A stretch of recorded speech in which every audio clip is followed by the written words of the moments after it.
जय हिंद बच्चों, स्वागत है अपने इस यूट्यूब चैनल पर। बच्चों, आज की इस वीडियो में हम कक्षा 12 के विद्यार्थियों के लिए समाजशास्त्र के बहुत ही वेरी इंपॉर्टेंट क्वेश्चन लेकर आए हैं, जो 2024 बोर्ड एग्जाम के लिए मोस्ट इम्पॉर्टेंट रहेगा।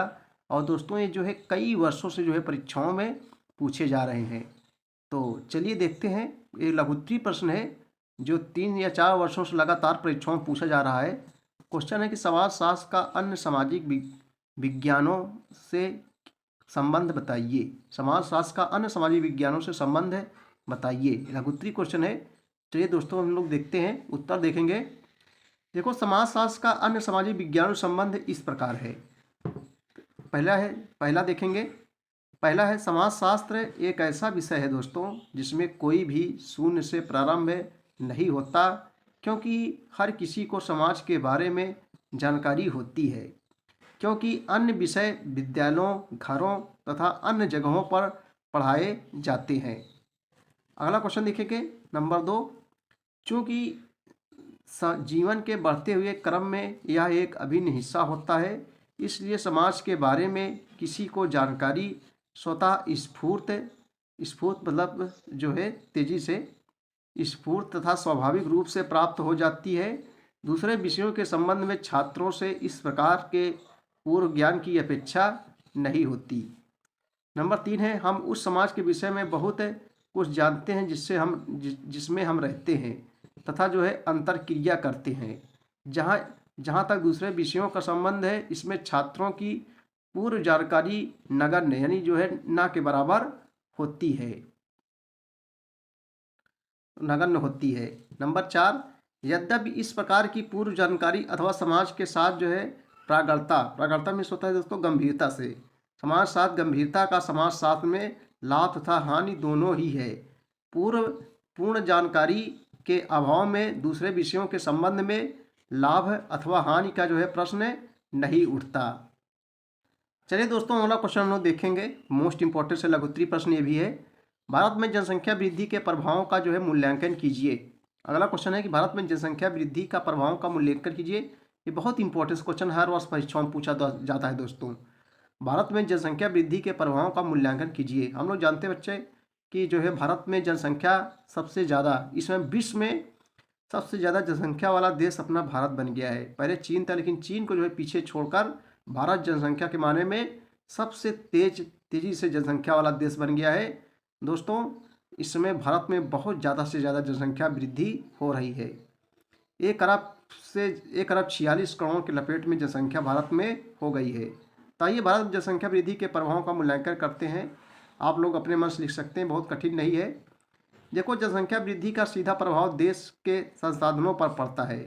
फलस्वरूप देश में जो है बेरोजगारी, अशिक्षा, गरीबी की जो है समस्याएं उत्पन्न होती हैं। लोगों को रहने के लिए आवास तथा स्वास्थ्य संबंधी समस्याएं उत्पन्न होती बच्चों जनसंख्या वृद्धि के कारण, ठीक है, उत्पन्न होती है। गाँव में किसी के ऊपर अदृश्य बेरोजगारी का जो है बोझ बढ़ता है, जिसमें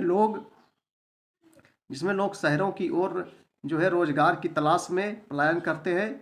श्रमिकों को शहरों में, श्रमिक मतलब जो मजदूरी वगैरह करते हैं, श्रमिकों को शहरों में रोजगार तो मिलता है, किंतु उनकी आय इतनी नहीं होती कि वे जो है बड़े स्वास्थ्यप्रद घरों में रह सके, अतः वे गंदी बस्तियों में रहने को जो है विवश होते हैं।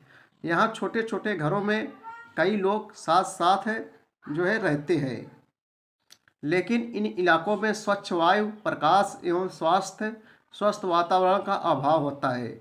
संतुलित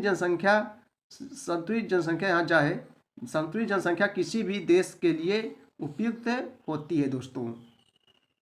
चलिए दोस्तों, अगला क्वेश्चन हम लोग देखते हैं।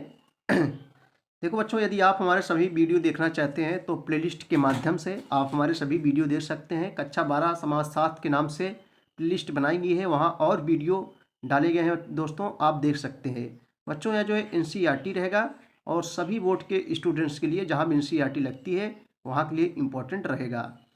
तो चलिए देखते हैं। और यूपी बोर्ड भी है, ये ना सोचिए दोस्तों कि कोई एक बोर्ड है, यानी एनसीईआरटी जहाँ भी लगती है वहाँ ये जो चलेगा। भारत में जनजातियों की 3 विशेषताओं का उल्लेख कीजिए। जनजाति जिसको भारतीय संविधान में एसटी के नाम से जाना जाता है, तो दोस्तों भारत में जनजातियों की किन्हीं 3 विशेषताओं का उल्लेख कीजिए।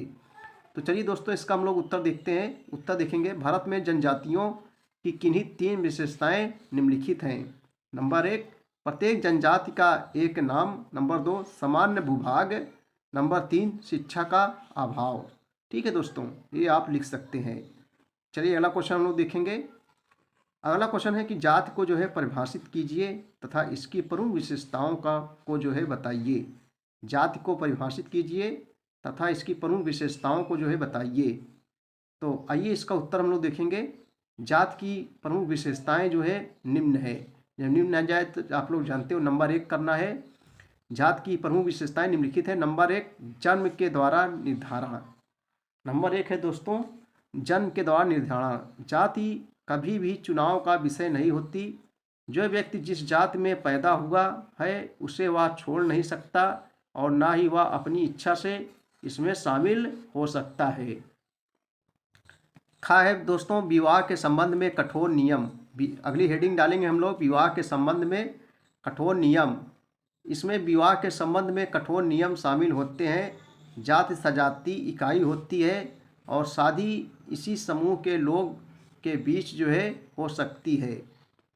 गा है दोस्तों, अगला हेडिंग डालेंगे गा, खाना तथा खान पान के सहभाजन के सख्त नियम। देखो, जाति यह निर्धारित करती है कि किस प्रकार का खाना खाया जाए तथा किसके साथ जो है खाया जाए। ये सब जो है होता है। अगला क्वेश्चन देखेंगे दोस्तों हम लोग। चलिए अगला क्वेश्चन हम लोग देखते हैं। भूमंडलीकरण को परिभाषित कीजिए। अगला क्वेश्चन समाजशास्त्र का है कि भूमंडलीकरण को जो है परिभाषित कीजिए। चलिए आइए दोस्तों इसका हम लोग उत्तर देखेंगे। देखो, भूमंडलीकरण से तात्पर्य विभिन्न प्रकार के लोगों, धर्म तथा देशों के बीच वैश्विक स्तर पर जो है सामाजिक तथा आर्थिक स्तर पर आत्मनिर्भरता से है, जो कि विस्तृत होता है यानी लंबा होता जाता है।